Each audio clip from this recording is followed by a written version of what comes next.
So my background's a designer. I've been mostly on the web for a decade, but doing lots of publishing of internet content. And I found a trend that more and more people wanted to be immersed in the content they love. So that sort of a long way got me into VR. So I'm a co-founder of a company in LA. It's called WEVR. It's pronounced WEVR, and essentially a studio and a distribution network for VR. So I got 15 minutes and a bunch of slides. I'm just going to rip through this, and maybe we can have some questions. But I started my career in a command line, but even people, when they first started computing, they thought like eventually you'll get more immersed, and especially with media systems, like people want to be inside of the media. And so I think that the trend was the command line going to something that's very visual that you can actually sort of be in at times. So that's a fundamental belief of ours. We saw some guys hacking this in the 60s, and then in the 90s, or the 90s, they were building these kinds of things that didn't really work, and then a Kickstarter campaign really took off. But in the guts of these things at Valve, we found that they were sticking OLED displays that were like basically like phones. That was an early prototype of the HTC system, which we got our hands on really, really early and said, yeah, this is really a powerful media display system. So we started hacking on it. Now, today we have the Vive and we have the Samsung Gear. Both of those companies are hardware companies, and they invested in us a while back. And then you have the Google Cardboard, which is switching to something called Daydream, which some of you guys probably heard of, but that's the spec's going to get a lot of the sort of aspects of VR will be cooked into the Android OS. But we felt like mobile was actually driving a lot of the VR. It was the technology that was like making the displays, even the ones in the Oculus and the Vive, were basically phone technology. So we think that VR ultimately will become more mobile and less tethered to a CPU, except for maybe the high-end game systems, but we see that today. So we spent a lot of time not thinking about building the hardware, but building the software for the hardware. And so we spent a lot of time making stuff. So we kind of break it into two patterns of making content. It's either going to be room scale, or it's going to be mobile. And both of those, mobile actually has a better fidelity for video-based content than it has for CG content, and vice versa. The room scale has better graphics for game. So we have this like little piece of paper that we still use today, where we just break down some of the aspects of the technology and how and why we build it. And we use this just to kind of help other people when we're working with them to understand it. It's a simplistic view, but it still sort of holds water today. In mobile, you're not walking around as much. In the Vive and the Oculus, you spend a lot more time walking around. Actually, mostly in the Vive, but less the Oculus. We think that people do spend time in VR, and they're generally sitting down when it's a mobile product. We've done a lot of demos. People enjoy themselves sitting down more. So we think that you can make passive content for mobile VR. In the early days, we had to actually hack a bunch of GoPros to make it. That's a small mono camera that we put together with a fan on top to cool it, because the GoPros overheat rapidly. And so we still use this today, although we have actually now started using the Google, the 16-camera Google camera, which is shooting mono, but it's actually creating a derivative image in stereo, which is actually pretty impressive. And the low light specifications, the quality is really quite high. So we also made this other product called the Blue, which is like, it runs in the Vive. It's a whale that swims up to you. That's available now in the Steam store. We've sold close to 60,000 copies at about $10 each. And it's a really cool product. If you haven't seen it, it's sort of like the one that a lot of people go to and demo and show people, because it's a very simple, passive experience. You can actually do both. You can put live action and video together. We see that as a place to explore for people trying to tell a story. It doesn't have to be one or the other. We worked with Reggie Watts and Ben Dickinson to make a piece. We went through a whole host of way of trying to like tell the story and prevision, because everyone that's entering in VR, even the game makers or the filmmakers, they still are taking their bias of their storytelling tools and trying to apply it to VR. And VR is a new medium, so we try to help them learn how to tell VR stories that take advantage of the medium. And so we go through an extensive sort of like, brainwashing, if you will, of how to tell these VR stories. This is a camera that we put on a motion controller that's actually on a computer, so we can like repeat the pattern of recording so that we can change our post-production workflow so that we can actually kind of keep recapturing stuff without having to like do a bunch of stitching or removals.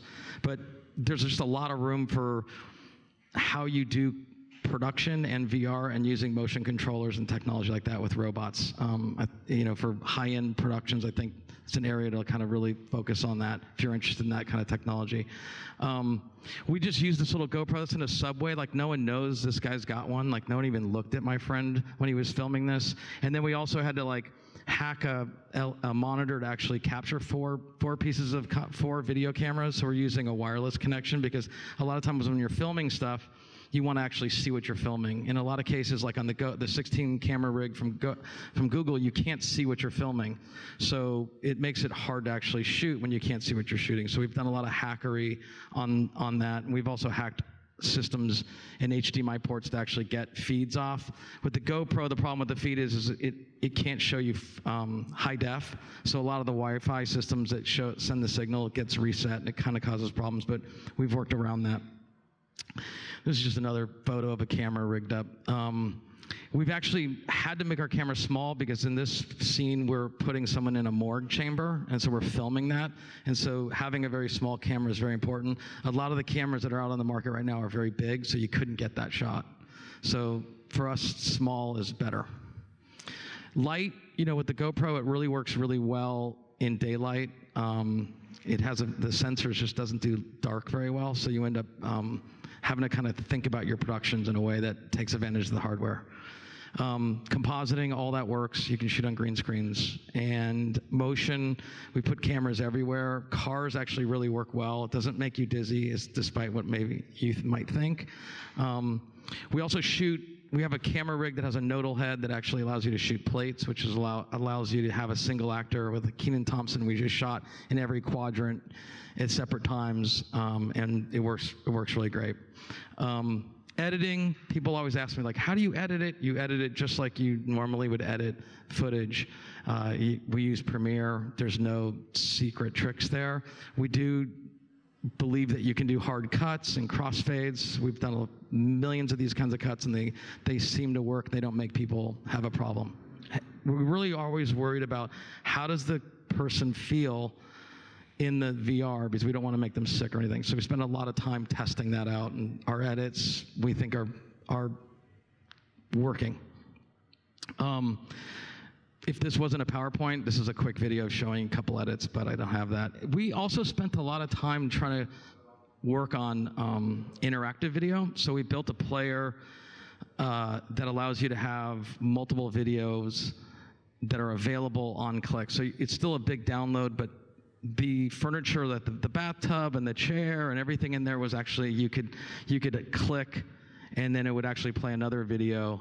And so we actually did this demonstration with a retailer here called Apartment by Line, and we made this a fully interactive retail experience. We didn't hook it up to payment, but we just did it as a proof of concept.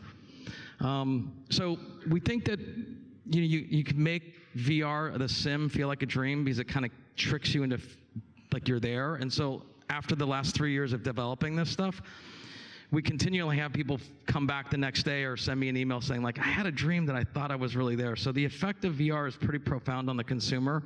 And so we think the trend is that when the hardware gets better and the content gets better, more and more people will have the reason why they'd want to put a headset on. And we think the headset manufacturers will make it more convenient. We talk a lot about presence, which is a fancy word for just saying that the illusion of being there is achieved, and we think the audio experience is just as important as the visual experience, and sometimes more. We just did a piece with Deepak Chopra. We call it a meditation simulation, and it's really just him giving a guided meditation, and the visuals are just, esoteric images. It's quite beautiful, but it's really designed as an audio experience, but it forces you to be completely immersed. And so it's a little bit of a trick to kind of simulate that you're meditating, but the early data that we're getting from the experiences that people do feel like when they come off of it, they're relaxed. It's 18 minutes long. So if you're sitting still for 18 minutes, relaxation is one of the byproducts, we think. So we did just a bunch of productions that all exploring different techniques and stuff like that. And we did room scale stuff. So this one's a dancing one, and it's pretty cool. I wanted to rush over to get to the market because we just have a few minutes left. We think that the hardware is the thing that makes people not adopt VR right now. It's expensive, and it's a pretty big ask to have people put the headset on. So we think that area, I think, with a lot of hardware manufacturers are trying to attack, as they make that better, we think that the market will grow. And that's an extremely important thing for an early market. The mobile phone, the original one, looked like a brick, and now it's an iPhone.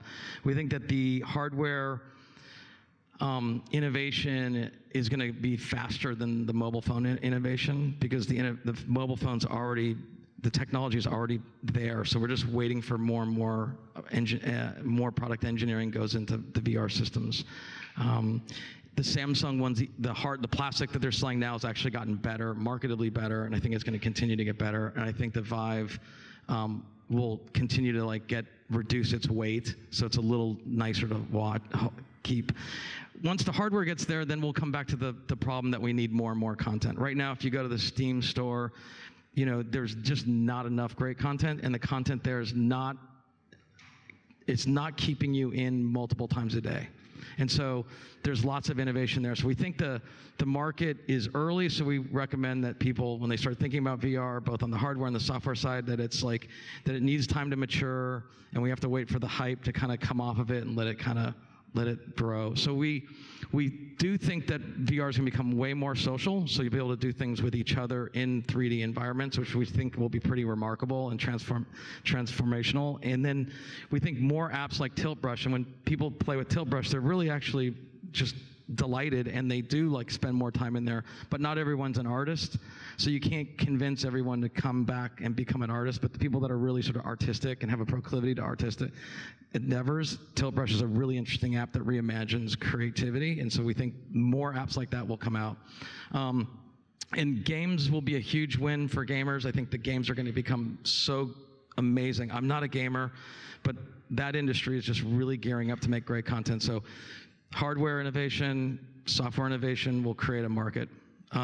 We think it's a long play. We don't think VR is here in a major way in 2016, but every year from here on out it's going to continue to grow. But we think that in 2025 it'll be a real market, and I think the content and the hardware will encourage people to try it every day as more and more stuff happens. And the last speaker that was talking about WEVR, I think that's going to be a really big deal. I think if you're sitting there on your computer or your laptop and there's something that's enabled in VR, we hope that by 2025 there'll be just a simple device you can just hold up and just be like, I want to see whatever I'm seeing in VR very quickly. So that's the way we look at the world. Thanks.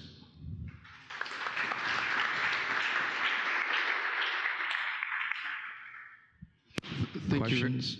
Thank you very much. Well, what does a company look like as of now in terms of team? What does a VR company look like? Is that creatives and software? And the thing with VR is it kind of combines a lot of people from lots of disciplines. So you have game developer people, and you have I'd say kind of Hollywood talent people, and at the same time you have sort of software kind of people that are neither gamers or Hollywood. And so it's an interesting blend of cultures that you have to work out a lot of language and stuff like that, but they're all super creative and engineered focused, I'd say. And to be successful as a VR company these days, is that your belief that because we are in an early part of the market, you need to sort of offer everything? So the end result as opposed to the... Yeah, I mean, I think in any early market, you have to do all of it. And I think as it matures, you can pick what you do best. we wrote a whole entire 3D engine and a playback system because we wanted our video to play back great, because if you play video inside of Unity, or it just doesn't look as good, so we had to do that. It wasn't sort of like we couldn't leave that off because there wasn't something available. So right now, a lot of people have to do more than they probably need to do and want to do. I think as the market grows and over the next 10 years, people can specialize. Yeah. By the way, that well experience, is that called Blue? Yeah, it's called the Blue. It's fantastic. Just absolutely loved it. I'm sort of curious, actually, who owns a headset? Because who owns a headset? Okay, that's actually a pretty high number. Are they mobile or room scale? Okay. So are they? What do you guys have? Oculus, Vive? Our office has the Vive room set up and then a couple mobile headsets. But every time we bring somebody in, Blue or Tilt, or just download the one you guys released today or this week. Gnomes and Gobbles, yeah. I mean, it really does blow people away when they have that room scale experience. Do you? Thanks. Yeah, we think that the graphic fidelity is there. It's really just getting, just having more consumers have more time with that. We also see a trend that in China we see the trend going. There's a company that has purchased 30,000 Vives and they're putting them all over China as venues. So I think you'll see a lot of people using venues in China to play VR for people, and I think in the U.S. That trend will start and then eventually stop because people will have it in their homes. But we spend a lot of time in China, and that market is probably going to stay bigger for VR than the US ever will be. Any questions? Any thoughts on the? Yeah. I'm just curious, you were talking about brainwashing directors, people do cuts and things like that. Has there been a big VR push in education? Like, does USC Film School have anything? Well, sort of interesting, not to the level that we think that will happen. I think that's a place to go. I think if you look at the film festivals like Sundance and Tribeca, the biggest draw there right now is the VR content. So you have so many people that really want to sort of explore creating the content, and there's not enough places to actually figure out how to do it. And so when we do a lot of intensive work with the directors, it's really to help them understand that it's not a screen, you're actually standing in the scene. And so you have to rethink the way you make. And that's why we have to really, push hard. I think education, places like film schools will actually adopt a real curriculum when the market actually starts to grow. You think the adaptation of the VR content, is that the device availability, or is that the internet connections availability all over that we can deliver that kind of a content actually? Where do you see actually the bottleneck happening more? Believe it or not, I barely heard you. Are you saying what? I was asking about the content, wide availability is dependent on the device availability more, or you think the real bottleneck will be actually the internet connectivity and how much bandwidth is actually required for that kind of a content? Yeah, so the content availabilities right now if we make the content, it's developed for a platform like the Vive platform. When we develop content that's more video-based, at the core of it, it's an MP4 file, and that actually can be played on any enabled VR playback system. So we think, if I'm answering this question right, we think Google and what they're doing at Daydream is going to actually widen the market, but the availability will go through their Play Store. And so why we're so anxious about having real web VR happen, because the open web actually gave us so much in the early days of the web, and if it only relied on stores, the web wouldn't be as big as it is today. And so right now it's really store driven and hardware manufacturer driven. Great. One last question. Hi, thank you. So I just want to know that there's many companies going to enter the VR industry. What do you think is the thing that separates the VR company from good to great? I mean, I think all companies, not just VR companies, is always separated by the team in which is making anything. So I think if you have a great team, you have a higher proclivity to actually having a win than having mediocre people. That's a very simple way of answering the question. I think VR really requires some experience, and so having a team that has experience in actually going through all the mistakes, just like if you were going to start a mobile company or any software company, having people that are actually been through it multiple times is going to give you an outcome that's probably a little bit higher than people that haven't. But I think it's a good blend also, having some team members that have the ambition but don't have all the wisdom, and having some folks that have been through it with wisdom kind of blending together. But I think team is really the key win. All right, on that note, Anthony, thank you so much. We appreciate it. Thank you.